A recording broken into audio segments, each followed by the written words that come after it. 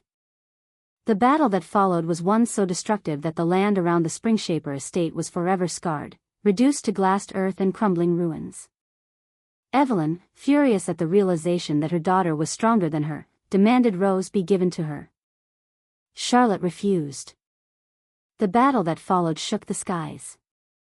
Charlotte, the greatest spellcaster in the world, fought Evelyn, the fallen prodigy turned monster. Light against darkness, creation against destruction, sister against sister. And though Charlotte won, she barely won. Battered and bloodied, she stood over Evelyn's fallen form, her body screaming in exhaustion, her magic flickering like a dying ember. Evelyn, weakened but not broken, only laughed. You won't be able to keep her from me forever. And then, before Charlotte could strike the final blow, Evelyn vanished. Charlotte never forgot those words. She knew Evelyn would return. And so, Rose was hidden. Rose was taken to the Tower of Magic. Her gift, too dangerous, too uncontrollable, was sealed. Charlotte and the Imperial researchers worked together to suppress it, locking it away so deep within her soul that even Evelyn would think it was gone. For years, Rose was made to believe that her power had been erased. That she was nothing special anymore. That she was normal. It was the only way to protect her. And it worked. For years, Evelyn lost interest. Believing her daughter was a failure, she abandoned her once again. Rose, for her part, tried to move on. She trained, she studied, she lived. And then, she met Arthur Nightingale. And for the first time, she fell in love. It should have been over. The past should have stayed buried. But fate is never so kind. Evelyn had discovered the truth. Somehow, some way, she had learned that Rose's gift still existed. And now, she had returned to claim her treasure. Rose was powerless to stop her. She could only watch as Arthur, the boy who had stolen her heart, the boy who had made her believe in something more, stood defiant before a force he could never hope to defeat. She could only watch as her mother, cold and smiling, raised a single black rose and whispered his death sentence. She could only watch as the petals touched Arthur's body. And he disappeared. Pain, unlike anything she had ever felt, ripped through her. Something inside her broke. A chain. A lock. A cage forged by magic stronger than she had ever known. And in its place, her gift awakened. The air itself cracked. Roses bloomed in the empty void where Arthur had once stood. A pulse of unmaking rippled through reality, fracturing the very laws of existence. Evelyn's smile widened. And Rose, eyes blazing with power that should not exist, finally spoke. Give him back. Nobody will be giving anybody back, a male voice sighed. Then, the world paused. Chapter 237, Tower of Magic, 11. Evelyn's lips curled into a delighted smile as power surged from her daughter. Finally. That annoying seal was gone. For years, the Tower of Magic had suppressed her treasure, burying that beautiful, monstrous potential under layers of spellcraft and deception. But now it was free. And yet, something was off. Not in the way her daughter stood, trembling with newfound strength, nor in the air that cracked and twisted around her as reality itself bent under her presence. No. It was something else. A sigh cut through the charged silence. A male voice. Nobody will be giving anybody back, the voice muttered, irritated, almost bored. Evelyn's entire body stiffened. Slowly, she turned. Arthur Nightingale stood there. Alive. She blinked, once, then twice. That wasn't possible. She had watched her black rose petals slice through him, watched his body unravel at a fundamental level. He hadn't simply died, he had been undone. Yet there he stood, looking as though he had just woken from a nap. You're alive, she murmured, genuinely surprised. Arthur looked up at her, tilting his head as if examining a minor curiosity. Then, he smiled. Interesting trick, he said lightly, brushing non-existent dust from his sleeve. So that's why Charlotte isn't interfering. Evelyn's breath caught. Her fingers twitched. How did he notice that? Charlotte was on floor 200. That was too high for someone like him to sense. Impossible. And yet, he had. She studied him again, her dark green eyes narrowing. Something about him was wrong. Arthur mused, rolling his shoulders. This body is too weak to deal with even a small fry like you. The casual insult barely registered before he lifted a hand to his chest. A pulse of mana rippled through him, sharp and precise. A single drop of blood slid from the corner of his lips. Evelyn's eyes widened. In an instant, she felt it. The shift. The change. The snap of something ancient and fundamental within him breaking and reforming. The first stage of the integration process, completed. His strength tripled in a heartbeat. But it still wasn't enough. Not even close. Evelyn relaxed, a slow, lazy smile curling at the edges of her lips. Cute, she murmured. Arthur smirked, wiping the blood from his mouth. You know what the problem with idiots like you is? Arthur said, voice casual, as if he were commenting on the weather. Evelyn arched an eyebrow, waiting. Arthur smirked. Frogs in a well. You think you've seen the world, but you've never even crawled out. Evelyn's amusement vanished. Miasma and mana surged. The air collapsed around him.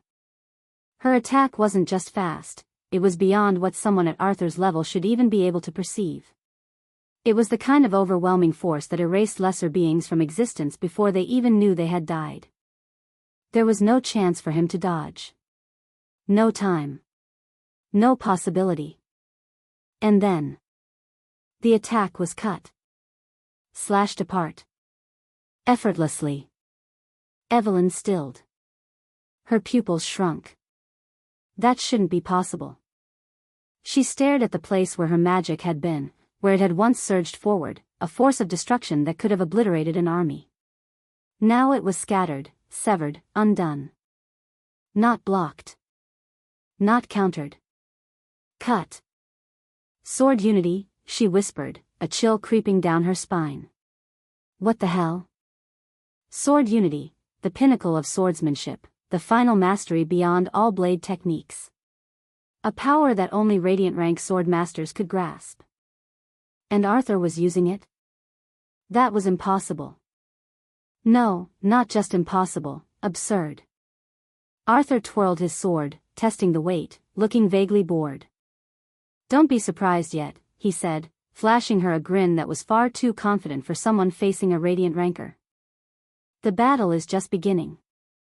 Evelyn's eyes flickered.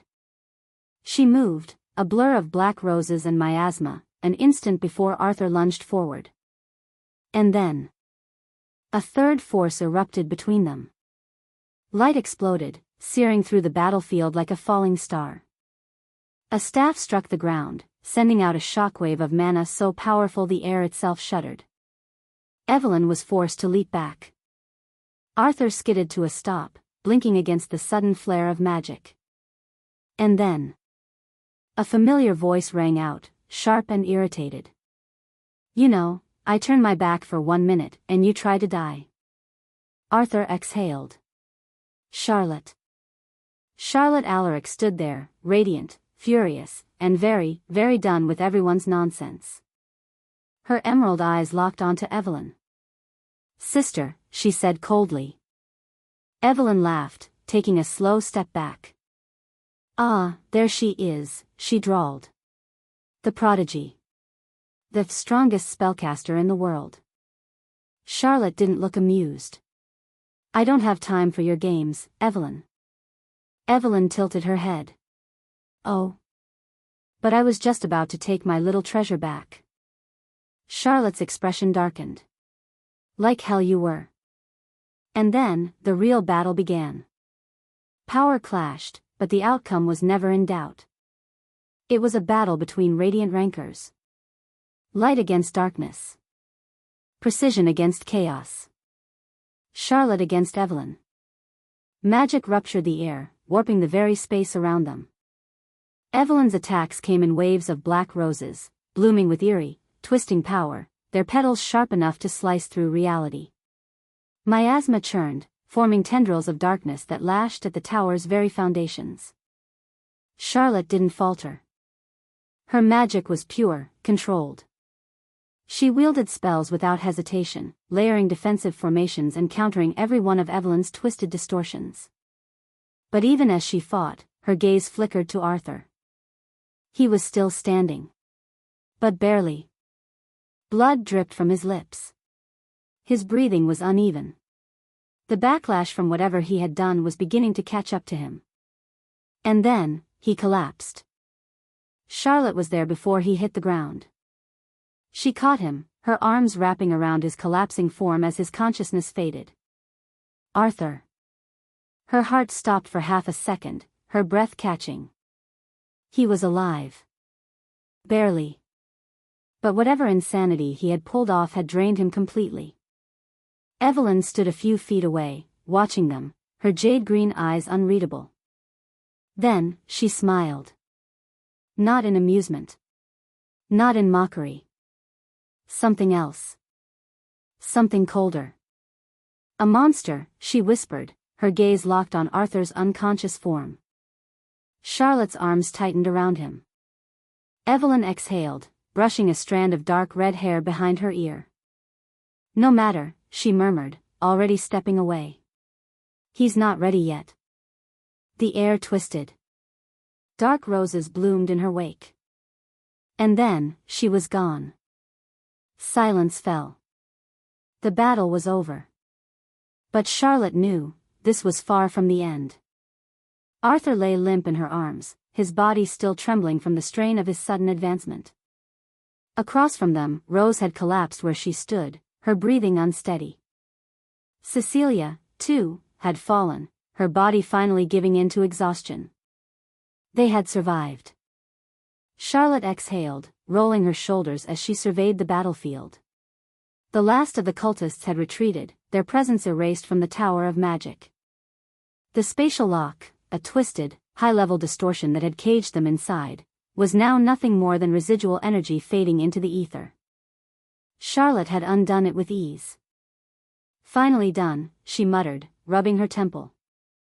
But before she could even begin to relax, her senses flared. Something was wrong. She moved instantly, flickering across the tower's halls in a blur of motion. The healing ward was quiet. Cecilia, Rose, and Arthur lay on their beds, their bodies recovering under layers of restorative magic. The air hummed with stabilizing spells, their mana signatures faint but steady. It should have been peaceful. It wasn't. A flower had bloomed. A blue rose, its petals shimmering with an otherworldly glow. It sat in the air, floating just above Rose's chest, twisting slightly as if breathing. A healer stood nearby, visibly unnerved. "Master, I was about to call you," she said the moment Charlotte entered. Her voice was even, but her hands were clenched at her sides. "I'm not sure what this is." Charlotte studied the flower, her emerald eyes narrowing. A supernatural creation. A fragment of something far older, far stronger than normal spellcraft. But even then, she reached out. Her fingers brushed against the petals, and with a mere flick of her mana, the rose unraveled, vanishing into nothing. The healer blinked. "That's it?"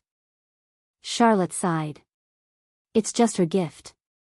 Don't worry." The healer hesitated. "Are you sure?" "That was." "I'm sure," Charlotte cut in, glancing at Rose's sleeping form. "She's just waking up." And if her gift was anything like Charlotte suspected, things were about to get a lot more complicated. Charlotte left the ward, her mind already moving to the next issue. She stepped into her office, the weight of the day pressing down on her, but she didn't sit. Instead, she reached for her phone. Dialed. It rang once. Then. Well, look who it is, a familiar voice hummed. Charlotte Alaric. To what do I owe the pleasure? Charlotte didn't waste time. Eva. A chuckle. You sound tired. Busy day? Charlotte pinched the bridge of her nose. Put Rose Springshaper in Class A. Chapter 238, Tower of Magic, 12. I woke up slowly, my mind surfacing from the depths of unconsciousness like it had been submerged in something thick and unyielding. There was warmth. A lot of warmth. Something soft pressed against my chest, something else wrapped around my arm, and I could feel two distinct heartbeats beside me. I opened my eyes. Rose was curled against me on one side, her brown hair splayed across the pillow, her grip tight around my arm like she was afraid I'd disappear if she let go. Cecilia was on the other, her golden locks tangled against my shoulder, arms wrapped around my torso as if she had claimed me as her personal pillow. I blinked. What the hell, I muttered. At the sound of my voice, both girls stirred instantly. Arthur? I barely had time to process before they pounced. You're awake. The next second, I was crushed in a double hug. Rose had thrown herself against me, arms locking around my waist, her entire body trembling. Cecilia followed immediately, equally relentless, burying her face into my neck. I sat there, stunned. What? You idiot. Cecilia's voice shook, and when I glanced down, her crimson eyes were wet. You died. You were gone. You. Rose, still hugging me tightly, muttered into my chest, I thought I lost you. For a moment, I didn't know how to react. I didn't remember dying. The last thing I recalled was Evelyn, the black rose, the sensation of my body being unraveled, and then, nothing. Yet here I was. Alive. And stronger. That realization hit me all at once. I could feel it, the sheer density of my mana, the refined quality of my body. It wasn't just a minor improvement. It was like I had ascended to an entirely different level. I clenched my fist. Power pulsed through me, controlled, compact. What happened? I asked, my voice hoarse. Rose and Cecilia pulled back slightly, though neither let go of me. You really don't remember? Rose asked, searching my face. I shook my head. The last thing I remember is Evelyn attacking. After that, nothing. Rose and Cecilia exchanged a look. You. Rose hesitated, then swallowed. You disappeared in front of us. Evelyn, she killed you. Or at least, we thought she did. Cecilia nodded, her grip tightening. Your entire body was torn apart. There was nothing left. We thought, her voice cracked, but she forced herself to continue. We thought you were gone. A cold chill ran through me. I had died? No. That wasn't right. If I had truly died, I wouldn't be here now. Something had happened. But what? I exhaled, pressing my fingers against my temple. I don't remember any of that. Rose bit her lip, glancing away. I awakened my gift when I saw you die. I looked at her, surprised. Your gift? Rose nodded. For a moment, she hesitated, then she lifted her hand. A single blue rose bloomed into existence on her palm, its petals pulsing faintly with an almost otherworldly glow. Reality itself bent when you disappeared, Rose said quietly. And then my gift awakened. I stared at the flower. I could feel it. It wasn't just mana. It was something more. Something dangerous. Cecilia, meanwhile, let out a sharp breath. And somehow, despite that, you came back. I clenched my fist again, exhaling slowly. I would have to figure this out later. For now. I looked at Rose. You mentioned your family. She tensed. Then, after a moment, she nodded. I need to tell you everything. Rose sat up slightly, her hands clenching against her lap. My mother is Evelyn Alaric, she said, voice tight. I froze. I had suspected there was some connection. Evelyn had called her treasure, and the way she had spoken to her had been far too familiar, but hearing it outright still hit like a truck. Cecilia's expression darkened. That's why she called you her treasure. Rose nodded. She never wanted a daughter. She only had me because she thought I had potential. She let out a bitter laugh. And when I didn't awaken anything at first, she abandoned me. Just disappeared from my life. A long silence stretched between us. My father, Count Springshaper, he raised me. He actually loved me, Rose continued, her voice quieter now. And for a while, I thought that was enough. That I didn't need her. I watched as she clenched her hands tighter. Then, when I turned 10, I awakened my gift for the first time. And she came back. I inhaled sharply. So that's why Evelyn returned. She wanted to claim me, Rose whispered. Like I was a prize. But Charlotte stopped her. They fought. And after that, my gift was sealed. Sealed? I asked, frowning. Rose nodded. Charlotte and the Tower researchers locked it away. So Evelyn lost interest. And now, Cecilia muttered, she's realized the seal is gone. I exhaled. Everything made sense now. Rose had been hidden, her power buried, her existence kept quiet. The Tower had lied to Evelyn, making her think her daughter was useless. But now? Now, Evelyn knew the truth. She would come back. Again. And again. Until she got what she wanted. Before any of us could say anything else, the door opened. Charlotte strode in, her presence immediately filling the room with an undeniable weight. She looked at me first, her emerald eyes scanning over me like she was checking for damage. Then, satisfied that I wasn't about to drop dead, she turned to Cecilia and Rose. Nobody, she said, voice firm, says a word about this to anyone. Cecilia tensed, but nodded. Understood. Rose hesitated, then gave a small nod as well. Charlotte's gaze flickered back to me. That includes you, Arthur. I met her stare evenly. I figured. For a moment, she studied me, really studied me, as if trying to see something deeper than what lay on the surface. Then she exhaled, rubbing her temples. This has turned into a nightmare, she muttered. I need a drink. I snorted. Cecilia rolled her eyes. That's your solution to everything. Charlotte shot her a look. You nearly died. You don't get to judge me right now. Cecilia huffed but didn't argue. Charlotte exhaled and leaned back against the chair, crossing her legs as she patted Rose's head like she was a child. Anyway, she said casually, as she already told you, this girl is my niece. Rose huffed at the treatment but didn't pull away. And since she awakened her gift, she'll be joining Class A for her second year at Mythos Academy. I blinked.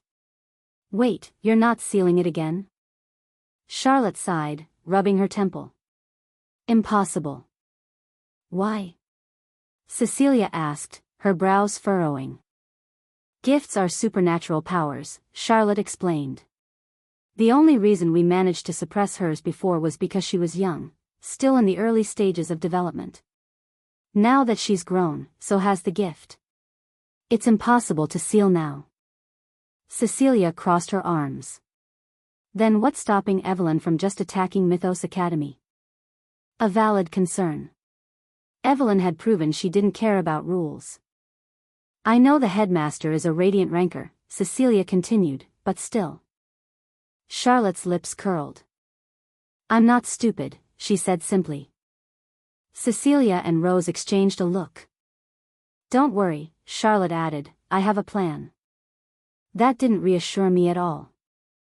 Then, suddenly, she clapped her hands together, making both Rose and Cecilia jump. All right. You too, out. Rose narrowed her eyes. Why? Cecilia looked just as suspicious. Because I need to talk to Arthur. A brief, heavy pause. Then, begrudgingly, the two girls stood up, but not before giving me a long, warning glance. Charlotte waited until the door shut behind them. Then, with a snap of her fingers, a soundproof barrier sealed the room. The air shifted. Charlotte's teasing demeanor disappeared. Her emerald eyes narrowed. All right, she said, calm and serious. I didn't tell them this, but the reason I'm fine with Rose going to Mythos Academy, even with Evelyn after her, is you. I blinked. Me? Charlotte nodded, studying me like a puzzle she hadn't quite solved yet. Yes. You. Her fingers tapped against the armrest. I don't know what it is, she continued, but you have something inside you. Something powerful. Luna. My mind immediately went to my contracted Qilin, but Charlotte's words made it sound like it was something else. What do you mean? I asked cautiously. Charlotte's eyes gleamed with something calculating. There was a reason you didn't die from Evelyn's attack, she said, and it wasn't luck. It was that entity inside you. I swallowed. And you think Evelyn knows that? Oh, she knows, Charlotte murmured. That's why she backed off. That's why even she won't dare to attack you directly, especially at Mythos Academy, where there's another Radiant Ranker to keep an eye on you. I frowned. That doesn't make sense. Evelyn is one of the most dangerous people in the world. Why would she be afraid of me? Charlotte leaned forward, resting her chin on her hands. That, she said, her voice dropping to something low and unreadable, is what I intend to find out. Charlotte stepped forward, her movements slow, deliberate. Her emerald eyes locked onto mine, not with their usual dry amusement, but with something colder, something calculating, like she was testing a theory. Before I could react, before I could even process what was happening, her hand slammed against my chest. Then she shoved me down. The breath was knocked clean out of me.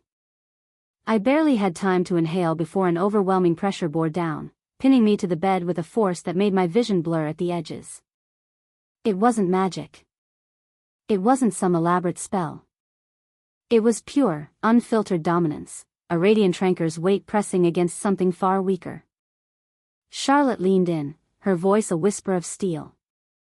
Come out. The pressure increased. My ribs groaned in protest. Or, she added, her tone casual, almost bored, I kill this boy. A sharp spike of pain shot through my lungs. My limbs felt numb, my thoughts splintering under the suffocating force. My vision flickered. The world darkened at the edges, narrowing into a tunnel of deep, suffocating black. Then something warm. Wet. A single drop of blood slid down my cheek, trailing from the hollow of Charlotte's neck. Chapter 239, Tower of Magic, 13. Charlotte exhaled sharply as she stepped back, lifting her hand to her neck. Her fingers brushed against the wound, a thin, invisible slice, so precise that she hadn't even felt the cut being made. Incredible, she murmured, almost to herself. She pressed against the wound lightly, expecting it to vanish, for her body's natural regeneration to mend it instantly. Nothing happened. Her heart skipped a beat. She was a Radiant Ranker.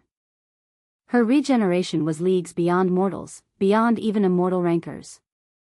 There wasn't a force in this world that should be able to leave so much as a scratch on her without her body instantly repairing itself. Yet, this cut remained. It didn't bleed like a normal wound. It simply sat there, a quiet, damning mark of something far beyond her understanding. And for the first time in a very, very long time, Charlotte trembled. If that attack had the intent to kill. Her thoughts stalled, her breath hitching for just a moment. She didn't want to finish the thought. Slowly, she turned her gaze back to Arthur. Still unconscious. Still breathing. How?